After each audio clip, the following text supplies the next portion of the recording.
Card দিচ্ছে, মেসিকে দেখিয়ে রাজ্যের তৃণমূল কংগ্রেসের সরকার টাকা তোলে, আর মতুয়াদেরকে ভয় দেখিয়ে বিজেপির লোক পয়সা তোলে।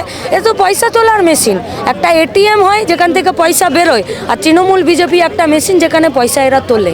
জেন্ডার বাজেটে যদি আমরা কিছু পাই, এটা আমাদের অধিকার, কিন্তু মমতা ব্যানার্জি অধিকারের রূপে না, মমতা ব্যানার্জি দানের রূপে বুঝছে কি যদি তুমি টাকা চাও, টাকা নাও আর আমাকে ভোট দাও। এই ভারতের জনতা পার্টি না, ভারতীয় ফ্রড পার্টি, প্রত্যেক জিনিসে ফ্রড করে। গতকালকে প্রধানমন্ত্রী এসেছিলেন তাহিরপুরে, তিনি ভিডিও বার্তা দিলেন, কিন্তু ওই যে খেটে খাওয়া মতুয়া সম্প্রদায়ের মানুষ, তাদের নিয়ে কোনো কথাই বললেন না। তাহলে কোথায় তাদের সুরক্ষা? প্রথম মতুয়া সম্প্রদায়ের মানুষদের কাছে আমাদের কথা, চিন্তা করবেন না, ভয় পাবেন না। যতদিন এই পশ্চিমবঙ্গে বামপন্থীরা আছে, এই পশ্চিমবঙ্গের কোনো বৈধ ভোটারকে, এই পশ্চিমবঙ্গে বসবাসকারী কোনো মানুষকে যারা ন্যায়ের পথে আছে তাদেরকে আমরা অত্যাচারিত হতে দেব না, এক।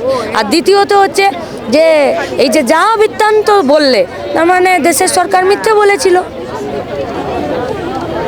অন্যদিকে আমরা দেখতে পাচ্ছি দিদি, এই যে মতুয়া কার্ড দেওয়া হচ্ছে, তাদের থেকে 100-200 কারোর থেকে আরো বেশি টাকা নেওয়া হচ্ছে, এবং যারা কার্ড দিচ্ছে মেসিকে দেখিয়ে রাজ্যের তৃণমূল কংগ্রেসের সরকার টাকা তোলে, আর মতুয়াদেরকে ভয় দেখিয়ে বিজেপির লোক পয়সা তোলে। এ তো পয়সা তোলার মেশিন। একটা এটিএম হয় যেখান থেকে পয়সা বেরোয়, আর তৃণমূল বিজেপি একটা মেশিন যেখানে পয়সা এরা তোলে। তাদেরকে বলা হচ্ছে সিএতে অ্যাপ্লাই করার জন্য মতুয়া কার্ডটা নাকি ফার্স্ট স্টেপ। তো ওরা কি ভারতের সংবিধান তৈরি করছে নাকি, না ওরা ইলেকশন কমিশন? ওরা কারা? ওরা এটা বলার অধিকারী কিনা? তাহলে যদি বলছে এই কথা, তাহলে ইমিডিয়েট যাদের বুমের সামনে, যাদের ক্যামেরার সামনে এই কথা বলছে, তাদেরকে ইমিডিয়েট এদের বিরুদ্ধে এফআইআর করতে হবে। আমরা সমস্ত মিডিয়ার কাছে এই সাহসিকতা আশা করব যে যারা এইসব সংবিধান বিরোধী, দেশ বিরোধী কথা বলে, তাদের বিরুদ্ধে এফআইআর আমার করতে হবে। লাস্ট একটাই প্রশ্ন, এই মতুয়াগড় আগে বামেদের ছিল, বুদ্ধদেব ভট্টাচার্যের আমলে এই মতুয়ারা কোনো বামেদের। জিনিস কারো পৈতৃক সম্পত্তি হয় না, ভোট তো হয়ই না, নীতির ভিত্তিতে ভোট হয়। কারো কারো অস্থিরতা, উদ্বিগ্নতা, অসহায়তাকে ব্যবহার করে তৃণমূল বিজেপি রাজনীতি করে, আর বামেরা মানুষের পায়ের নিচে জমি শক্ত করার জন্য রাজনীতি করে। কোন রাজনীতিটা পশ্চিমবঙ্গে থাকবে সেটা মানুষকে বিশ্বাস করতে হবে, বিচার করতে হবে। আমি ফিরে ওই কথাই বলবো, মতুয়া সহ গোটা রাজ্যের সমস্ত যারা পিছিয়ে পড়া জনজাতি আছেন, যারা সমস্যায় আছেন, তাদেরকে আমরা মানে আশ্বাস দিতে পারি, প্রতিশ্রুতি দিতে পারি, ভয় পাবেন না। মহিলা মুখ্যমন্ত্রী তো এ রাজ্যের, তিনি মহিলাদেরকে 1000 টাকা 2000 টাকা দিয়ে তাদেরকে স্বনির্ভর হওয়ার কথা বলছেন, কিন্তু তাদেরকে কাজ দিচ্ছেন না। না, এভাবে দেখবো না, আমি এভাবে দেখি না। 1000 2000 কেন, আমাদের 5000 নেওয়ার দরকার। কেন, আমরা যত কাজ করি আমাদের কাজের কোনো স্বীকৃতি নেই, আর এটা আমাদের টাকা, এই সরকারের বাপের টাকা নয়, এটা আমাদের টাকা, আর আমাদের অংশ দরকার।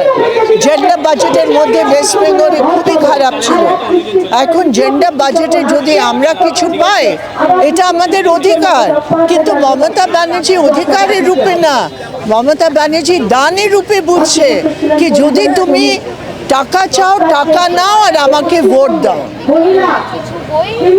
এটা হচ্ছে মমতা। কেন, এটা আমার অধিকার, আমি কেন 2000 পাবো না?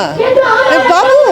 এবং তিনি আজকের দিনে দাঁড়িয়েও যখন কোনো ধর্ষণ বা শ্লীলতাহানির ঘটনা ঘটে, তিনি বলে রাত 10টার পর যেন মেয়েরা বাইরে না বেরোই।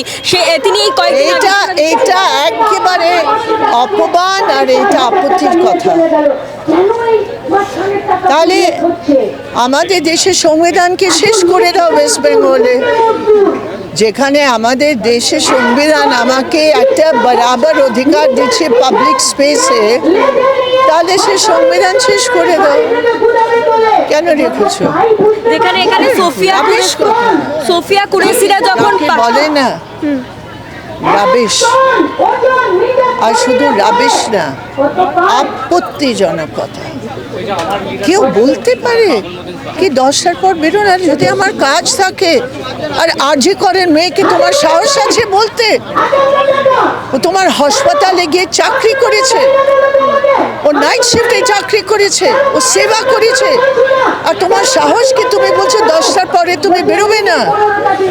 Shame on this government and this Mamata Banerjee. Ma'am আমরা দেখতে পাচ্ছি যেখানে এই মহিলারা চাঁদে চলে যাচ্ছে, পাকিস্তানের বিরুদ্ধে লড়াই করছে সোফিয়া কুরেশিদের মতন সৈনিকরা, সেখানে এই রাজ্যের মহিলাদেরকে যখন এই কথা বলে, তাহলে পশ্চিমবঙ্গের মান বা মহিলাদের মর্যাদাটা কত নিচে চলে যাচ্ছে তাহলে?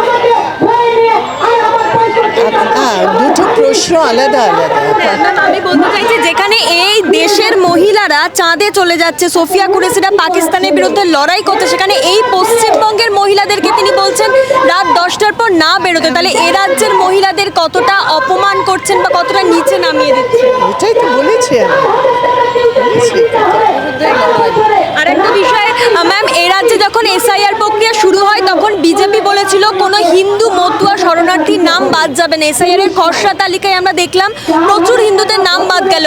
গতকালকে প্রধানমন্ত্রী তাহিরপুরে এসেছিলেন, কিন্তু মতুয়াদের নিয়ে খেটে খাওয়া মানুষ, যারা গরিব মানুষ, তাদের নিয়ে কোনো এটা ভারতীয় ফ্রড পার্টি, বুঝতে পারছো? এই ভারতীয় জনতা পার্টি না, ভারতীয় ফ্রড পার্টি, প্রত্যেক জিনিসে ফ্রড করে। এখন ওরা বলেছি ঘুষপেটিয়ার জন্য আমরা এসআর করছি, ওরা দেখাক না কত ঘুষপেটিয়া ধরা পড়েছে। কোথায় ঘুষপেটিয়া? কোথায়? ওয়েস্ট বেঙ্গলে এসে বাংলা কথা বলছে, আর দিল্লিতে যারা বাংলা কথা বলে ওদেরকে জেলে তুমি ঠোসাচ্ছ, বলছো বাংলাদেশি। কি বাংলা ভাষীর দুশ্মন হিসাবে তুমি কাজ করেছো। আর এই এসআর হচ্ছে মোদি সরকারের হাতিয়ার গরিবদের বাদ দিতে, মাইগ্রেন্ট ওয়ার্কার, মহিলা। আর এখন ওয়েস্ট বেঙ্গলে নমশূদ্র, মথুয়া, যারা রেফিউজিস, যারা এত বছর ধরে আছে, ওদের কাছে ওই 10টা ডকুমেন্ট নেই। আর সেই জন্য ওরা মতুয়াদের সাথে পলিটিক্যাল খেলা করেছে বিজেপি, আরএসএস।